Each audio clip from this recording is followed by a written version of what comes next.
In today's Motivational Money, we're going to continue our series on frustrated or upset customers. In our last video, we talked about the three key reasons, the main reasons they're upset. Okay, so the first one we said was what? Communication, poor communication, lack of communication. And the second one we said was what? Time.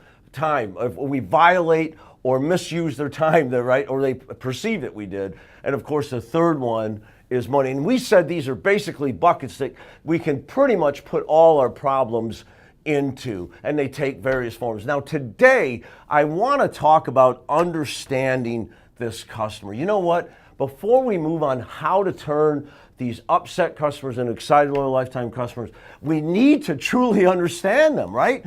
And I want to start with a couple things. And this first one might sound negative. I'm going to give you three things I know about most upset customers.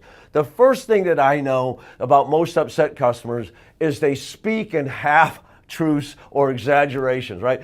I don't know if they really lie, but they normally, when they're mad, when they're frustrated, what they say isn't totally accurate. Let me give you a true story. My wife had ran over something, got a nail in her tire. She took it in the Volkswagen dealership that I trust, that I used to run the sales department there, and our guys there are the best. Anyway, she took it in, and they called her back and said, listen, we can fix your nail, but you need new tires. And she called me upset. She called me and said, listen, I can't believe they're trying to tell us we need new tires. We just put new tires on. In her mind, we had just put new tires on. And I thought, yeah, that's right. So I called him myself and said, listen, didn't we just put tires on?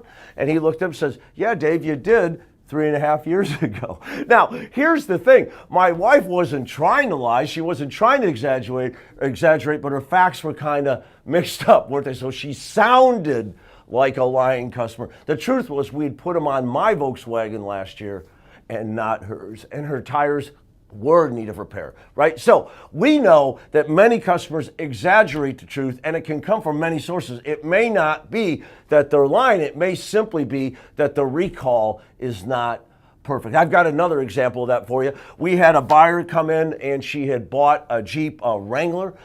She did her financing. She was happy. 30 days later, she got her payment book from the bank, or her contract from the bank. She got it in the paper and it said blank percent interest, something like 6% interest. She was on fire. She came in and was very upset with her salesman. Why was she upset? You told me I'd get 0%. You would match the other dealer at 0%, and here I am at 6%. You cheated me. Now, was that accurate? It wasn't accurate at all. First of all, there hasn't ever been the 0% on the Wrangler.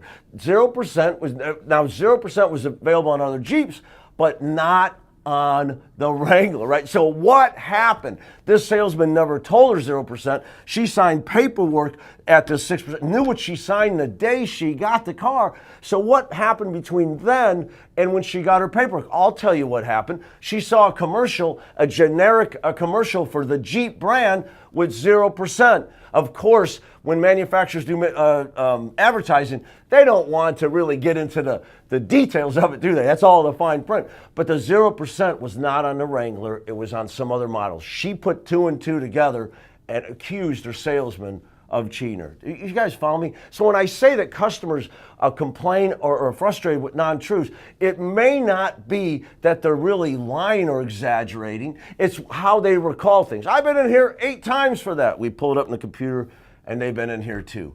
Either way, guys, we need to understand, because we do not want to take on this half-truth head on. In fact, in the future videos here following the series, we're going to help you overcome and help this frustrated buyer become an excited, loyal lifetime buyer.